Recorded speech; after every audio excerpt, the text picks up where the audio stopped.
এটা একটা science fiction concept. এটাকে কীভাবে কমার্শিয়াল ওয়েতে দেখানো হবে আমি সেটাই ভাবছি। এটা হাউ ইজ পসিবল, এইটা দেখানো কিন্তু অতটা সহজ নয়। কারণ সব ধরনের মানে এমন কোনো মানুষ যেন থাকবে না তার মাথার উপর থেকে চলে যায়। সবাই যেন বুঝতে পারে এই সায়েন্স ফিকশন, এই যে ব্যাপারটা এআই, সেটা যেন সবাই বুঝতে পারে, সেরকমভাবে দেখাতে হবে, সব ধরনের দর্শনে নিতে পারে। তো সেটা কীভাবে এটা বিল্ড আপ দেবে, কীভাবে হবে, দেখবার মতো হবে। এসজিৎ দা বলে একজন সুপারস্টার রয়েছে, তার একটা সিনেমা রিলিজ করছে কি বুমেরাং বলে।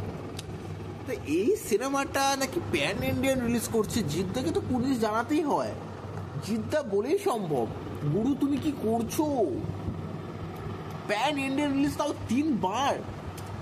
এখন কিন্তু এই হিন্দির অডিয়েন্স যদি কাউকে চিনে থাকে সেটা হলো জিদ্দা, কারণ 3 বার জাস্ট। আবার গানটাও নাকি আলাদা করে শুরু হচ্ছে। বাবা, এই যে প্যান ইন্ডিয়ান রিলিজের যে দরজাটা খুলেছে সেটা কিন্তু জিদ্দা, তার জন্য কিন্তু তাকে পুলিশ জানাতেই হয় ভাই। আমি বলবো যে জিদ্দাকে একটা অ্যাওয়ার্ড দেওয়া হোক আলাদা করে এই প্যান ইন্ডিয়ান রিলিজের। এটা বাংলার জন্য খুব দরকারি, এই প্যান ইন্ডিয়ান রিলিজ খুব দরকার এই সব সিনেমার জন্য।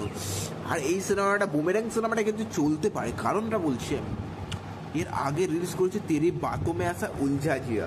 হিন্দির অডিয়েন্স কিন্তু এই যে কনসেপ্টটা নিয়ে কিন্তু অজ্ঞাত, জানে, একবার বুঝে গিয়েছে। এই সিনেমাটা রিলিজ করলে কিন্তু লোকে কিন্তু দেখবে, হয়তো খুব ভালো কালেকশন করলো না, কিন্তু একটা একটা খুব খারাপের মধ্যেও একটা ভালো কালেকশন করতে পারে এই সিনেমাটা। আমার মনে হচ্ছে বুমেরাংয়ের কনসেপ্টটা কি খুব ভালো হবে, সিনেমাটাও আমি আশা করি খুবই ভালো হবে। আর জিদ্দা বলে বলে কথা, অ্যাকচুয়ালি আমাদের বাংলার একটা মানে one of the biggest superstar, যাকে আমি মনে করি, সিরিয়াসলি বলছি। সবার আগে কিন্তু জিদ্দাই এসেছিল, সবার আগে, আর রাজা সবার আগেই আসে। তো আমার অ্যাকচুয়ালি বুমেরাং নিয়ে আরও বেশি এক্সাইটমেন্ট রয়েছে, কারণ এই যে কনসেপ্টটা সেটা কিন্তু দর্শক কিন্তু বাংলার অডিয়েন্স কাছে অনেক নতুন। এটা কিন্তু চলার সম্ভাবনা মাল্টিপ্লেক্সে বিশেষ করে চলার সম্ভাবনা না বিশাল রয়েছে। এই কনসেপ্টটা জাস্ট আউটস্ট্যান্ডিং একটা কনসেপ্ট। এটা একটা সায়েন্স ফিকশন কনসেপ্ট। এটাকে কীভাবে কমার্শিয়াল ওয়েতে দেখানো হবে আমি সেটাই ভাবছি। এটা হাউ ইজ পসিবল, এইটা দেখানো কিন্তু অতটা সহজ নয়। কারণ সব ধরনের মানে এমন কোনো মানুষ যেন থাকবে না তার মাথার উপর থেকে চলে যায়।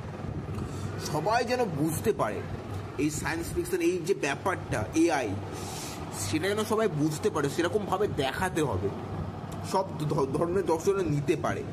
তো সেটা কিভাবে এটা বিল্ড আপ দেবে, কীভাবে হবে, দেখবার মতো হবে। এই বুমেরাং সিনেমাটা নিয়ে আমি বিশেষ করে খুব এক্সাইটেড ভাই। জিদ্দা বলেই জাস্ট সম্ভব। তো এইটুকুই। যদি আমার ভিডিও ভালো লাগে লাইক সাবস্ক্রাইব করতে ভুলবে না। দেখা হচ্ছে সবাই গাইজ।